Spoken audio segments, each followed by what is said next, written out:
Hello and welcome to all the workforce professionals in the audience, especially those who participated in our survey last spring, upon which this report is based. This survey is a collaboration between WPTI and the Center for New York City Affairs at the New School to learn about frontline workers after the onset of COVID. This was a very wide-ranging survey, but today we're going to focus on the changes catalyzed and accelerated during COVID related to the digital transformation of the workplace. So this report was authored by myself, Lena Moe at the Center for New York City Affairs, in collaboration with Justin Collins, Andrea Vaghi, and Yanni Decanescu from WPTI. And we are very pleased to share some of our findings with you today. Next slide, please. Today, I'm going to give an overview of the survey and touch on some of the key takeaways. We are going to cover first, what is digital transformation, although some of the speakers have already laid the groundwork for that. 2, what was the survey? 3, I'm going to outline 3 key areas of DTI that we identified based on respondents. So first, new digital tools. 2, new work norms. And 3, new areas of support and training. And then lastly, I will offer a couple of case studies looking at the major responsibilities and the digital competencies of a couple of particular jobs as an example of how this report might be used to help workers improve their skills in the tools that they need. Next slide, please.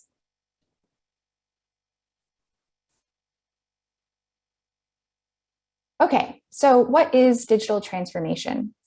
This past year saw huge changes, including that many workers had to adapt from working from home, transforming their kitchens and bedrooms into offices, moving over the kids' homework, getting those noise-canceling headphones, and learning new ways to communicate and collaborate with their colleagues and bosses. Our survey also gathered responses from frontline workers who were not working from home, but were putting on PPE and going to the office, as well as workers who were juggling both. Finally, the digital transformation may have accelerated during COVID, but many of these changes were already happening and will stick around in post-COVID, whatever that looks like. Next slide, please. The survey we conducted was much broader than the questions we'll touch on today, but we thought it was important to pull out aspects of the survey revealing digital shifts and treat them in this special report. So questions related to digital work included, what tools do you use most frequently to talk to colleagues and clients? What are the expectations around work from home routines? How should workers interact with clients? 2, who is paying for the hardware and internet? We also ask questions about what tools do workers know how to use well, and what do they need training in? We think the answers to these questions will become only more important as the field continues to integrate digital tools into everyday work. Next slide, please. As I said, we distilled the survey takeaways into 3 major areas. First, workers incorporated a range of new digital tools, and I'll talk about some of those. Second, both workers and organizations developed new work norms and routines. For example, what does oversight look like away from the office? How often, and what are the best tools for communication? And 3, the survey highlighted new areas of support and training. We know workers are utilizing new tools. How comfortable do they feel with them? What areas would they like more training in? Next slide, please. So the survey drew responses from over 200 frontline workers between March and May of 2021. And as I said, our report later this fall will talk more about the demographics of these workers, but we're going to take a narrower focus today. At the time the survey was done, 62% of workers were working remotely. 25% were working in a hybrid fashion, and 13% were working on-site in an office. Next slide, please. When we asked what they thought would happen in the near future, a majority thought that they would be working in a hybrid fashion. Nearly 70% thought that they would be splitting their time in some fashion between working from home and in the office. So for now, at least, our respondents thought that we will continue to see digital tools being essential for almost all aspects of everyday work. Next slide, please. So in a typical week, frontline workers juggle lots of different tasks. This might include outreach and recruitment of job seekers, intake and assessment, contacting employers, editing resumes, conducting job readiness sessions, entering retention data, and connecting job seekers to supportive services, and so on. Everyone on this call understands what a broad number of tasks workers engage in, and they use a variety of digital tools both to accomplish these tasks and to toggle between them. You can see here that among respondents, the top 3 tasks that across all job categories were 1, data entry and analysis, 2, job readiness and skill instruction, and 3, career counseling, followed by case management and referring clients to other organizations. And again, this is across all job respondents. Next slide, please. So what are the tools that people use most at work? First, email, Zoom, and phone calls are by far the most common means of communication, as opposed to chat or open Slack channels. When we asked workers about the frequency of their communication with supervisors and whether it had changed over the course of COVID, 58% said that it had in fact stayed the same as prior to the pandemic. Of those who said that their habits had changed, slightly more workers reported that they were communicating more frequently as opposed to less frequently with their supervisor, and that the means of communication tended to be email, followed by Zoom and phone calls. It may be surprising that Zoom now rivals email and phone calls, but when asking workers about before and after COVID, we saw that, next slide, please, Justin. Before and after COVID, workers reported similar uses of a CRM and project management software. On the other hand, there was an increase in the use of learning management systems, such as Canvas or Coursera, and virtual meeting software, such as Zoom or Google Meet. We see that the use of virtual meets skyrocketed from being hardly used at all to being near universal. Next slide, please. This next slide is a detailed slide, and of course the deck will be shared for you to go back to. What is important to note in this slide right now is that there is a wide range of skill levels with these different tools. And I want to point out in particular how many beginners there are in these digital tools that are very widely used. So 66% of workers use an LMS, but 43% of those workers are a beginner.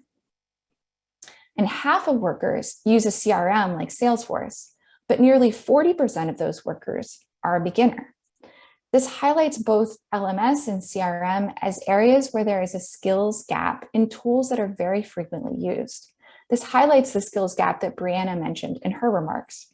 Next slide, please. Here, we asked workers what, if any, social media tools do you use regularly? The leading platforms that workers said they use are LinkedIn, Facebook, and Instagram. However, it's perhaps notable that no tool is used by more than half of frontline workers, and it could be an opportunity to build in training if it's desirable for organizations to foster additional channels for communicating with peers or clients. We'll see later that this might be particularly applicable for job developers. So far, we've had a sense of the digital tools that workers use regularly, as well as the ones that increased in importance during COVID. But how smoothly was the transition to working from home managed? How did workers cope with the uptake in new tools? Next slide, please. First, we saw that employers were more likely to pay for computers than they were to contribute to the cost of Wi-Fi at home. On the other end of the spectrum, where workers were less likely to pay for aspects of the home office, 1/3 of workers said that their employer paid for the home Wi-Fi, and only 40% said their employer paid for their cell phone. Next slide, please. Second, we saw across the board the pressure that data reporting puts on frontline workers. Many said that they felt at least a temporary increase in the burden during COVID in 2 different ways. First, fulfilling metrics for placements was very challenging during COVID closures. Some workers felt greater flexibility in meeting metrics, but it was still difficult, and workers reported that they felt they were constantly falling short. And second, there was, at least in the initial phase, a perceived micromanaging of workers' time, which tended both to diminish morale and increase workload. Next slide, please. Some of the challenges our respondents wrote about included technical issues such as Wi-Fi and broadband were sometimes challenging. 2, learning new reporting systems was also a burden. And 3, at least one worker felt like she had to write up what she was doing every half hour, which tended to consume the whole workday. Next slide, please. A recurring theme that we saw was that workers appreciated when they were given greater trust and autonomy. One worker wrote, quote, "Trust and productivity go together." Next slide, please. I'd like to conclude here with a case study or a more detailed look at a couple of jobs. The report looked at 3 specific jobs: case managers, trainers, and job developers, and asked them 3 questions. What were their primary responsibilities? What tools did they often use? And what training do they feel they need? Next slide, please.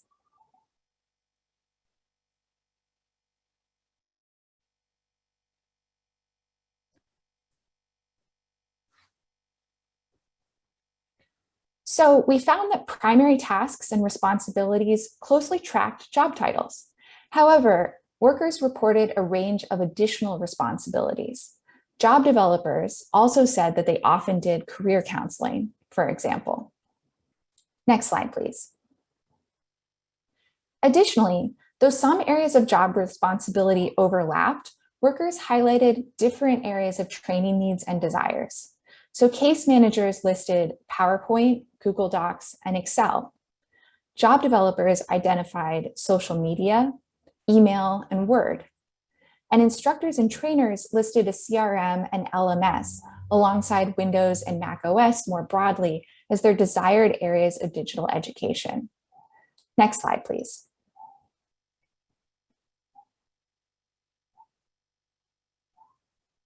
Here you see job developers. The key takeaway is that the top primary job responsibilities matched well with the areas in which workers wanted to build better digital skills. So top job responsibilities were 1, job development, employer outreach, job placement, career counseling, and job readiness. These responsibilities aligned well with what workers identified as the digital tools most important to them, including social media, navigating the internet, and creating presentations on PowerPoint. Next slide, please. Here you can see an overview of the kind of tools specific job titles reported using most often. I won't go into this in detail now, but this kind of information could be helpful for organizations who want to tailor digital literacy programs, helping workers get the tools they need to match their primary responsibilities, and making sure workers with jobs that tend to demand using CRMs or need to be proficient in presenting on WebEx are confident doing so. We hope that this report will provide some practical guidance in figuring out the digital training that different jobs feel are most central to their work. Next slide, please. Overall, the report emphasizes that the past 2 years saw a big uptick in the incorporation of new tools into frontline work. The upheaval in work created huge challenges for workers who needed to learn how to use these tools, how to create work environments at home, and had to cope with an economy in which many entry-level jobs had disappeared. Many of the changes introduced during COVID are likely here to stay, with the incorporation of digital programming and training. And many workers say they expect to continue to have a hybrid work schedule. Making sure that workers get the training they need for the tools that are essential to their jobs in a changed environment will be crucial for the workforce sector, for New Yorkers who rely on this sector to be connected to employment, and for the city as a whole. New York City was among the hardest hit economies during COVID, and though the city is rapidly adding jobs, we are still well below the employment levels of March 2020. There's a lot riding on making this digital transformation happen in a way that frontline workers feel both supported and empowered. We hope this report can help facilitate the conversation about how to make this happen. Thank you so much for listening today.